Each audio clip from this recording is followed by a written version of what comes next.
হাসপাতালে, মেয়ে থাকবে। Hello everyone, good morning. এখন ঘড়িতে সময় হচ্ছে সকাল 7:57 আর আমি ঘুম থেকে উঠে গেছি। ঘুম থেকে উঠে চা বিস্কিট খাওয়া হয়ে গেছে। আজকে আর প্রোটিন পাউডারটা খাইনি।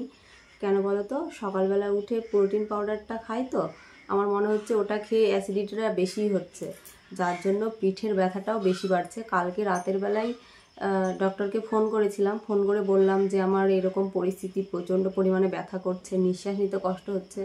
তো উনি বললো হয়তো গ্যাসের থেকে হচ্ছে। তো লিকুইড গ্যাসের ঔষধ খেয়েছি, আবার একটা ক্যাপসুলও খেয়েছি। খাওয়ার পর অনেক করে জল খেয়েছি, খেয়ে শুয়েছিলাম, তবুও ব্যথাটা কমেনি। মানে যে পরিমাণে ব্যথা ছিল, ভোরবেলার দিকে দেখছি সামান্য একটু কমেছে, খুব বেশি যে কমেছে তা কিন্তু নয়, প্রচণ্ড পরিমাণে ব্যথা রয়েছে। মানে কি করব সত্যিই বুঝে উঠতে পারছি না। আর ডাক্তার আলাদা করে কোনো ঔষধও লিখছে না। উনি বলছে এখন কোনো ঔষধ দেওয়া যাবে না, যার জন্য কোনো ঔষধই আমি খেতে পারছি না। উনি যা সাজেস্ট করেছে সেগুলোই চলছে আপাতত। তবুও বললো ঘরে যদি কোনো লিকুইড গ্যাসের ঔষধ থেকে থাকে তাহলে তুমি সেটা খেতে পারো। তো কালকে রাতে সেটাই খেয়েছিলাম। আজকে বর আবার কৃষ্ণনগর গেল মেয়েকে নিয়ে ওই আধার কার্ডের জন্য। তো আমি বললাম, মানে প্রেসক্রিপশন পাঠিয়ে দিয়েছি, আমি বলেছি তবুও তুমি একটু ডক্টরের কাছে যাবে, গিয়ে বলবে যে এরকম পরিস্থিতি। বর বলছিল আমাকে যেতে, কিন্তু এত দূরের রাস্তা যাব, অনেকটা জার্নি হয়ে যায়, ক্লান্ত হয়ে যায় আমি। ওই জন্য বললাম না, আমি আর যাব না, তুমি বলবে। ডাক্তারবাবু যদি কোনো কিছু ভালো বোঝে তাহলে উনি কোনো ঔষধ সাজেস্ট করতে পারে। এখন দেখা যাক কী করবে, সেটা তো আর জানি না। এতটাই ব্যথা, নিঃশ্বাস নিতে গেলে তো পিঠে লাগছেই, আবার দেখো হাই তুলছি তবুও আমার কষ্ট হচ্ছে, এতটা কষ্ট হচ্ছে।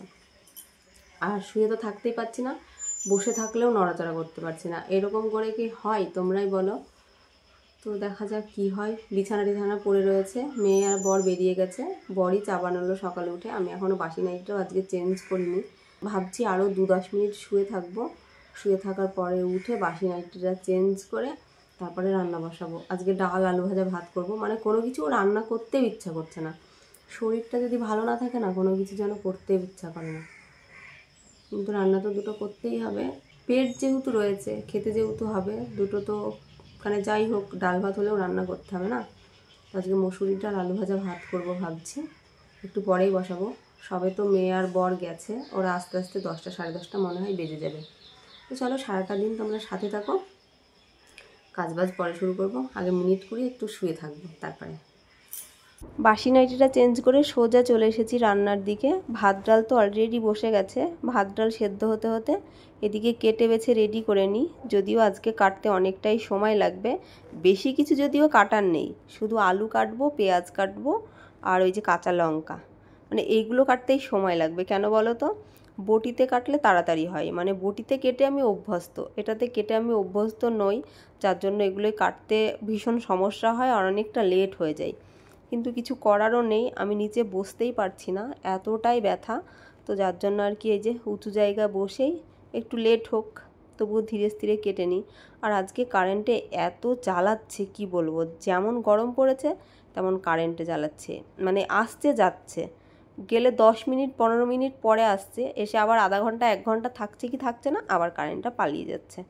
বরকে ফোন করেছিলাম, বর বলল আধার কার্ডের কাজ হয়ে গেছে, এখন ডাক্তারখানায় আছে, তবে ডাক্তার আজকেও ওটিতে রয়েছে, যার জন্য একটু লেট হবে। আমি বলছি ঠিক আছে, একটু বসে থাকো, ওয়েট করেই আসো, কি আর করা যাবে, লেট হলে তো কিছু করার নেই, আমার যেহেতু দরকার আমাকে তো দেখাতেই হবে।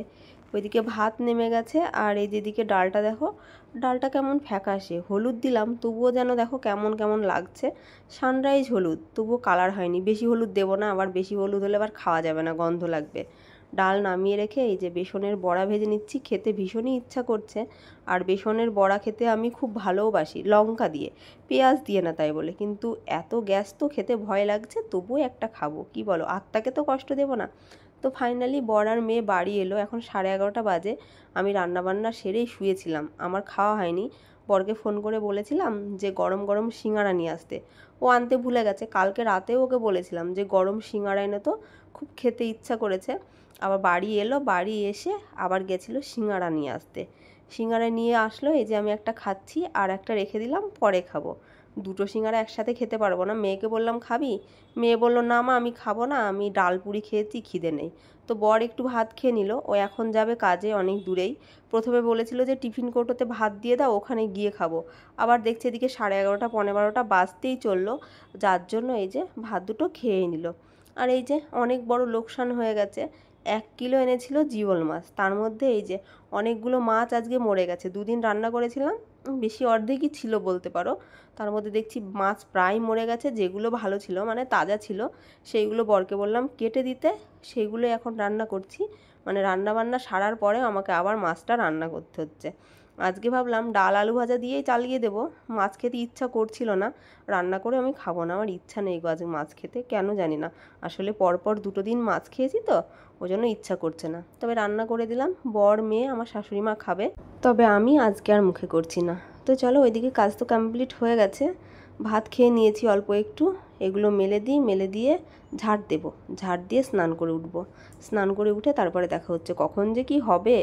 আমি ভেবেছিলাম আজকে স্নান করে উঠতে বৈকাল 5টা 5:30 বেজেই যাবে, যত কাজ ছিল, কি যে ছিটিমিটি হয়েছিল, মানে বিছানা থেকে শুরু করে ছাদ পর্যন্ত এলাহি একটা ব্যাপার। তারপরে আবার একবার রান্না করলাম, দেখলেই তো, তারপরে আবার মাছ রান্না করলাম। দুর্ভাগ্যবশত অনেকগুলো মাছ খারাপ হয়ে গেছে, মানে মরে গেছে মাছগুলো, সেগুলো ফেলে দিয়ে যেগুলো ভালো ছিল সেইগুলো রান্না করেছি। শুধু মাছের ঝোল করেছি ওই জিরে আর লঙ্কা দিয়ে, আলু টালু কিচ্ছু দিইনি। আমি ভেবেছিলাম আজকে আর মাছ টাছ করবো না, আজকে ডাল ভাতই করবো, কিন্তু মাছগুলোর হাল খারাপ হয়ে গেছে, কি করবো আবার রেখে দেবো, ওই জন্য মাছের ঝোল করলাম।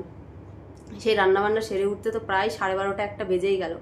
তারপরে দুটো ভাত খেলাম, ডাল ভাত, যেটা তোমাদের সাথে শেয়ার করা হয়নি।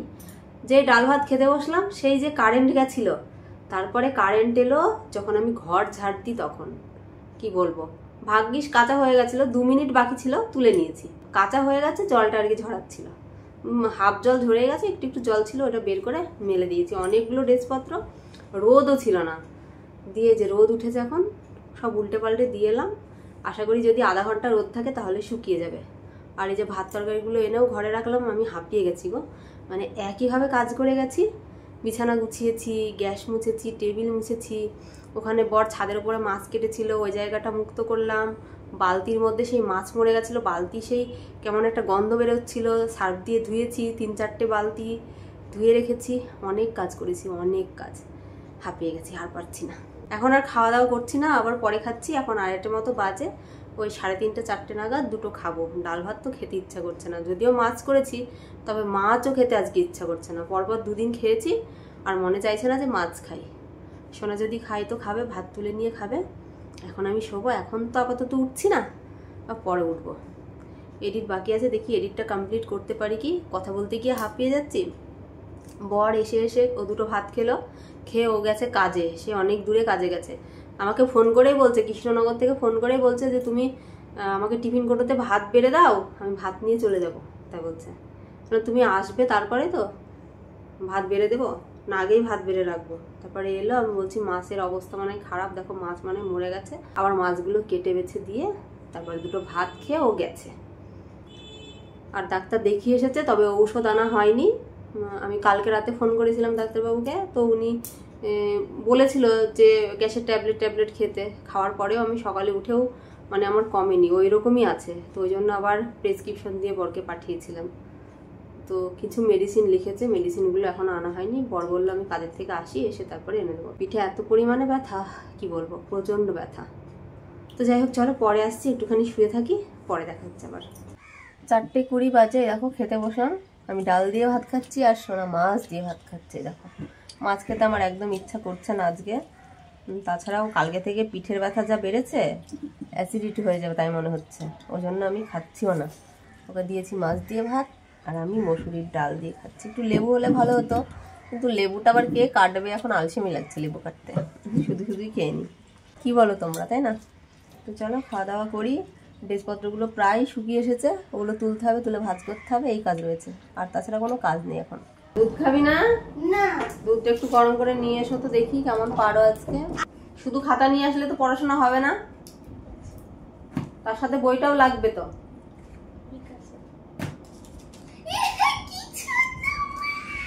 এখানে দেখি বেবি গার্ল, বেবি গার্ল, এই দেখো বেবি গার্ল, কিউট না? Cute cute. এই যে এটাও বেবি গার্ল, তবে ওটা কিউট বেশি। এটা কিউট বেশি না, ওটা কিউট বেশি, তাই না? রাত্রি 9টার সময় এখন একটু রেডি হলাম, আমার বলতে পারো এক কথায় বাধ্য হলাম রেডি হতে। কেন বলো তো, পিঠে এত পরিমাণে ব্যথা, আমার নিঃশ্বাস নিতে প্রচণ্ড কষ্ট হচ্ছে।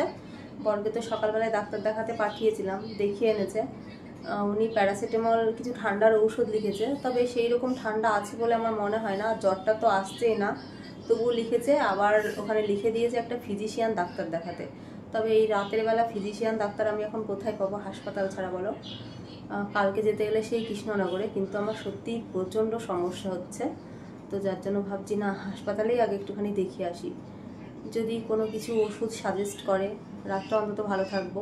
মানে সেই বিকেল থেকে ধরো বসেই রয়েছি, বসে থাকতেও তো পারছি না, কোমরটাও ব্যথা করছে। তো যেন ভাবলাম যে না, আর লেট করব না। ভেবেছিলাম যাবো না রাত করে, কিন্তু বর বলছে চলো দেখিয়ে নিয়ে আসি। এরকম সত্যিই খুব কষ্ট হয়, শুতে পারি না, উঠে বসি। সারাটা রাত যে আমার কীভাবে কাটে শুধুমাত্র আমি একমাত্র বুঝতে পারছি যে আমার কি হচ্ছে। অন্য কত বুঝবে না বলো, যার ঘা তার ব্যথা। ওই জন্য এখন একটুখানি যাচ্ছি হাসপাতালে, মেয়ে থাকবে। তো চলো যাই, এমার্জেন্সি না হলে আমি যেতাম না। মানে আর কষ্ট সহ্য করতে পারছি না। আজকে অনেক কটা দিন হয়ে গেছে, ভাবলাম হয়তো কমে যাবে, কিন্তু না, কমছে না। ব্যথার মলম টলম দিয়েও কমছে না। ওই জন্য এমার্জেন্সি ডাক্তারটা দেখিয়ে আসি আগে। হাসপাতালে যেতে আমার ভীষণ ভয় লাগে, কেন বলো তো? হাসপাতালে গেলেই আমাকে ভর্তি করে নেয়, ওই জন্য আমার খুব ভয় লাগে। কিন্তু আজকে কি করবে কি জানি, আমি মানে যেতে চাইছিলাম না, বলছিলাম আমি যাব না। বর বলছে এখন ফিজিশিয়ান ডাক্তার আমি কোথায় পাবো? এখন তো ফিজিশিয়ান ডাক্তার পাওয়া যাবে না, এখন তো আমাকে হাসপাতাল ছাড়া কোনো উপায় নেই। তো ওখানেই যাচ্ছি, দেখি এমার্জেন্সি যদি ভর্তি করে নেয়। আমার সত্যি খুব ভয় করে হাসপাতালে, কিন্তু কিছু করারও নেই। ফাইনালি আমি আর বর চলে এসেছি হাসপাতালে। এসে যেই পৌঁছেছি, ডক্টর এমার্জেন্সি পেশেন্ট দেখতে চলে গেল। এখন হয়তো আধা ঘন্টা আমাদের এভাবে দাঁড়িয়েই থাকতে হবে। এটাই হচ্ছে আমাদের চাপড়া গ্রামীণ হাসপাতাল, যেখানে আমাকে প্রায় দিনই আসতে হয়। মানে এত ভয় পাই এখানে আসতে, কিন্তু এই জায়গাতেই আমাকে বেশি আসতে হয়, যেহেতু আমার শরীরের কন্ডিশন এরকম। কিছু করানো নেই, আসতেই হবে। এই দেখো আমি আর বর এখানে বসে রয়েছি। বর বলছে চলো ভেতরে গিয়ে বসো। আমি বলছি না গো, আমি এখানেই ঠিক আছি, ভেতরে গেলে আমার ভীষণ ভয় লাগে, আমি পরে যাব, ডাক্তারবাবু আগে আসুক তারপরে। ডাক্তার দেখানো হয়ে গেছে, মেডিসিন দিয়েছে, বলছে এটা খেয়ে আধা ঘন্টা চুপচাপ বসে থাকতে। 10টা 20 বেজে গেছে, এইসবে বাড়ি এলাম। বাড়ি এসে ড্রেসপত্রগুলো ধুয়ে নিজে একটু ফ্রেশ হয়ে যে এই নাইটিটা পরে নিয়েছি। এবারে দুটো ভাত খাবো, আমার জন্য ভাত রয়েছে, তবে বরের জন্য ভাত নেই। সেজন্য বর আবার গেল বাজারে, হোটেল থেকে একটু ভাত আর একটু মাংসের তরকারি নিয়ে আসবে।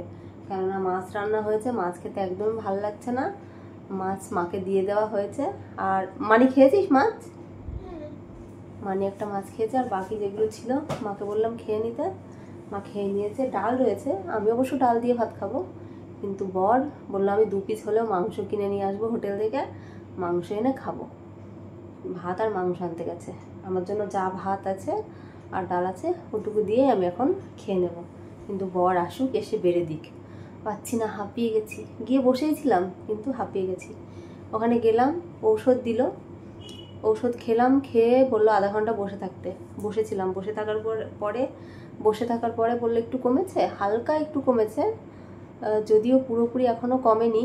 তারপরে আরও কিছু ঔষধ দিয়েছে, বলেছে ওগুলো খেতে। খাওয়ার পরে দেখা যাক কি হয়, কেমন থাকি না থাকি বলতে পারছি না। ওই ডাক্তার তো কোনো ঔষধই দেয়নি, কিন্তু ইনি দিয়েছে, বলেছে এর থেকে বেশি পাওয়ারের ওষুধ এখন দেওয়া যাবে না, যার জন্য ওই যে দেখা যাক। অল্প সামান্য কমেছে, যে পরিমাণে ব্যথা হচ্ছিল নিঃশ্বাস নিতে পারছিলাম না, তবে একটুখানি কমেছে। যাই হোক, পর আসুক, আগে খাওয়া দাওয়া করে নিই, খাওয়া দাওয়া করে তারপরে শোবো। ঘুম নেই, মানে ঘুমের কোনো তাড়া নেই যে ঘুম পাচ্ছে বলে শুয়ে যেতে হবে, এমনটা কোনো ব্যাপার নেই, বুঝেছ? আসলে দুটো খেয়ে শুয়ে ফোন দেখবো। বর খাবার নিয়ে চলে এসেছে, তো চলো এবারে খেয়ে নিই। বাড়িতে যেটুকু ভাত রয়েছে ওইটুকুই ভাত খাবো, মানে আমার থেকে যাবে, অল্প একটুই তো ভাত খাই। আমাকে বলছে ওইটুকু ভাতকে আমার পেট ভরে যাবে, আমি বলছি আমাকে দিও না, আমার খিদে নেই। তবুও দেখো ভাত দিয়েই যাচ্ছে। মেয়ের খাওয়া হয়ে গেছে, মানে মাছ দিয়েই মেয়ে ভাত খেয়ে নিয়েছে। মাংস খাওয়ার জন্য বসেছিল, তবে আমাদের যেতে লেট হবে যার জন্য বলেছিলাম খেয়ে নিতে। ও খেয়ে সঙ্গে সঙ্গে ঘুমিয়ে গেছে, মানে সবে ঘুমিয়েছে। আবার ডাকলো বর, ডেকে ওকে 1 পিস মাংস দিল আর ও 1 পিস খেলো। হোটেল থেকে 2 পিস মাংস এনেছিল, 1 পিস মেয়েকে দিল আর 1 পিস নিজে খেলো। তারপরে দেখো ফল কেটে দিয়েছে। আমি বলছি তুমি তো আমাকে আর ফল কেটেই দাও না, ফল কেটে দাও না, ওর জন্য খাওয়াও হয় না, ফ্রিজের মধ্যে ফলগুলো থেকে থেকে সব খারাপ হয়ে যাবে। এই কথা শুনে এই দেখো ফল কেটে দিয়েছে, ড্রাগন ফল আর লেবু। মেয়েকে বলছি খাবি, বলছে তোমরা শুধু ডেকেই যাচ্ছ, আমাকে একটু ঘুমাতে দাও, অনেক রাত হয়ে গেছে। তো মেয়ে ঘুমিয়ে গেল, ও আর ড্রাগন ফল খেলো না। আমি ড্রাগন ফল আর লেবুটা খাচ্ছি, তবে লেবুটা খুব টক, ওই জন্য 1 পিস খেয়েছি, মানে 1 টুকরো খেয়েছি, আর বাকিটা থাকবে গো, খাবো না। আর দেখো জিভটা কেমন লাল হয়েছে, মনে হচ্ছে যেন আমি লিপস্টিক পরেছি। তো যাই হোক, চলো আজকের ব্লগটি সব কিছু মিশিয়ে তোমাদের কেমন লাগলো জানিও। আজকের মতো এই পর্যন্ত, সবাই ভালো থেকো, সুস্থ থেকো। আবার আগামীকাল নতুন কোনো ব্লগে দেখা হচ্ছে। আজকের মতো টাটা বন্ধুরা, গুড নাইট সবাইকে।